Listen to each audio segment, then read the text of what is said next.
Hello and welcome to ABP Live.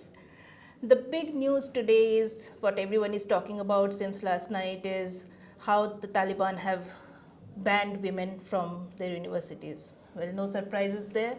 They have done that with schoolgirls earlier. So they are quite capable of doing that. We have seen them from the 90s. So I am Sangamitra and I have Nainima Basu with me who will shed light on the Taliban move and their functioning in general. Nainima, you were in Afghanistan when the Taliban takeover happened following the withdrawal of US troops. What do you have to say? What do you think about the latest move?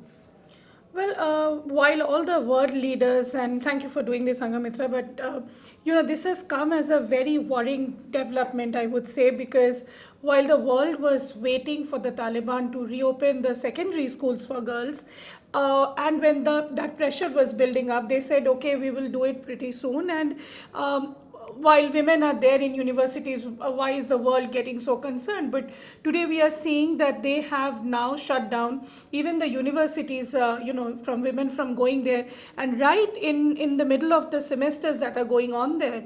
So it comes as an extremely worrying development. And while many world leaders, and we've seen the countries like US, Canada, many countries in the Europe, even the UN has expressed shock, this was sort of expected because the Taliban, when it came to power forcefully, I would say in August 2021, and I had seen the takeover of how they have done of Afghanistan, especially Kabul, when it was completed by 15th of August 2021, how slowly they were kind of graduating.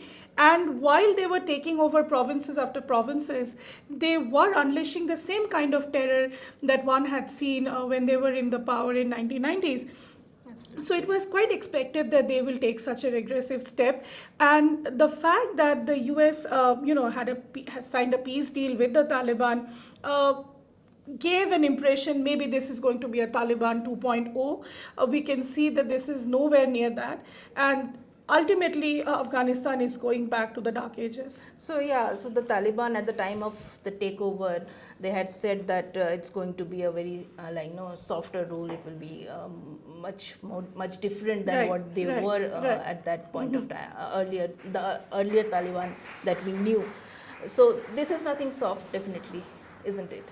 No, this is not, and we can see not just women education. Even I had once interviewed one of their former education ministers of the former Democratic government, and he was very clear that while it is extremely concerning that the women in Afghanistan, the girls, the young women are not given an opportunity. Overall, there is a deterioration happening within the education system in Afghanistan, where they are changing the school curriculum, the university's curriculum, even for boys and young men. They are being now taught, more of radicalization.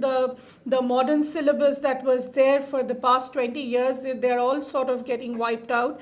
So it is a lot of concern that a Talibanization of the education system of Afghanistan is taking place. So while the young men and boys are allowed to go to schools and universities, it's not that they are also receiving any kind of quality education for that matter. True. So have we, like the Indian government, said anything about it officially? Like we have, of course, opened the channels of dialogue and talks, but have we